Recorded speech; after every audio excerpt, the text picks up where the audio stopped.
The Atlantic wind bit into his skin, but Napoleon did not move. He stood on the deck of the ship, his eyes locked on a horizon that offered no escape. He was a man who once held the maps of Europe in his hands, now reduced to a prisoner of the British. The salt air tasted of finality.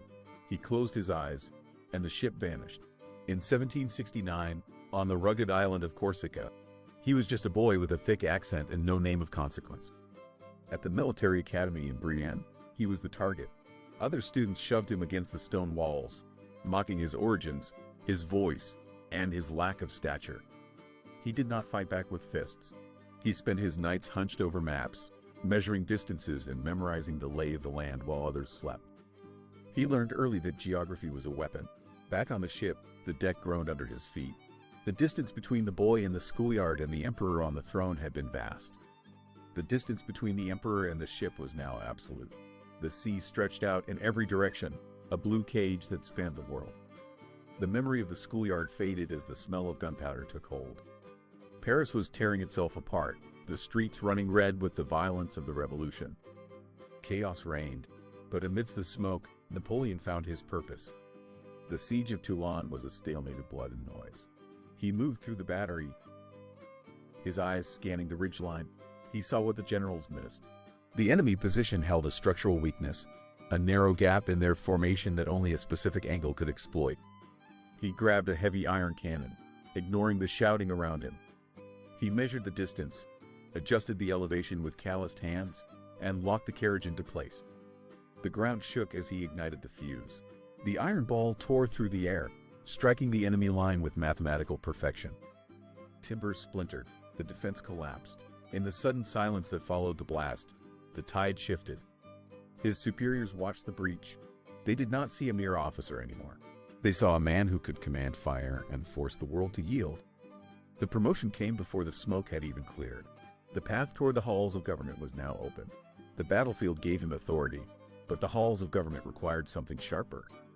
By 30, the chaos in Paris had become a festering wound, and the men in power were merely watching it bleed. Napoleon walked into the legislative chamber with the same steady stride he used on the artillery line.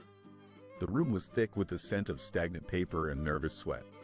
The leadership sat behind their ornate desks, arguing over procedures while the nation fractured. He did not ask for a seat. He did not wait for an invitation to speak. He stood in the center of the floor, his presence silencing the room until only the scratching of pens remained. When a council member dared to challenge his entry, Napoleon simply pointed to the door. He did not raise his voice. He didn't need to. He declared the old order dead and the government dissolved. He looked at the men who had failed to lead and saw only obstacles to be removed. By the time he left the building, the uncertainty of the Republic had been replaced by his own singular will. He claimed the title of First Consul not as a request, but as a necessity. The era of debate had ended. The era of Napoleon had begun. Power required a stage, and he chose the frozen basin of Austerlitz. He pulled his forces back, deliberately exposing his flank to tempt the Russians and Austrians. They surged forward, confident, blind to the trap. He stood on the heights, watching them tighten the noose around his own position. He waited until the enemy center was fully committed, then signaled the artillery. The hills erupted. Iron shot tore through the lines, turning the basin into a graveyard of broken formations. The coalition shattered in minutes. He did not celebrate with generals. He looked toward the horizon, measuring the map of the world against the reach of his own hand. With the continent forced to its knees, the title of First Consul felt insufficient. He traveled to the cathedral, the weight of 1,000 years of history pressing against the stone floor. He took the golden wreath from the altar. He did not wait for the church to bless him. He lifted the crown with both hands and set it firmly upon his own head. He looked out at the assembly, his gaze cold and absolute. The transition was complete. He was no longer a servant of the Republic. He was the state itself. The hunger for more turned his gaze toward the east. In 1812, he set the vast machinery of his empire into motion, leading 600,000 men across the border. The dust of their marching boots hung in the air for weeks. He expected a confrontation, a decisive clash that would add another name to his list of victories. Instead, he found nothing. The Russians retreated, pulling back deeper into the landscape, leaving behind only scorched earth. He rode through village after village, finding the wells poisoned and the grain silos emptied by fire. The army moved forward, but the enemy remained a ghost. He pushed his men harder, fueled by the certainty that he could force a final stand. He reached the gates of Moscow, expecting to claim the heart of the nation. He stood in the city square, waiting for the keys to the gates, for the surrender, for the end. He looked up. The sky was black with smoke. The city was not a prize to be held, but a pyre to be walked through. He stepped over the charred remains of wooden market stalls. No soldiers met him. No leaders bowed. There was only the sound of his own horse breathing and the steady crackle of flames consuming the city around him. The sky turned leaden. Then, the first flakes arrived. They were not soft. They cut like glass.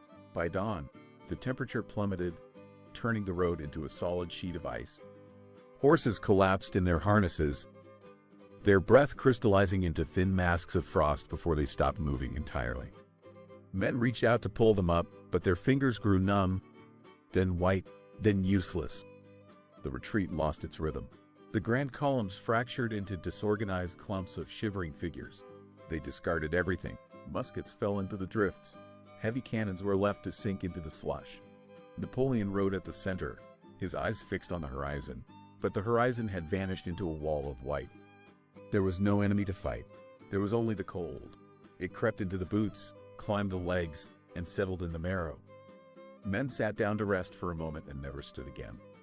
The snow buried them where they lay, erasing the trail, erasing the army, erasing the pride of the march. Every mile backward was a mile of shedding human life.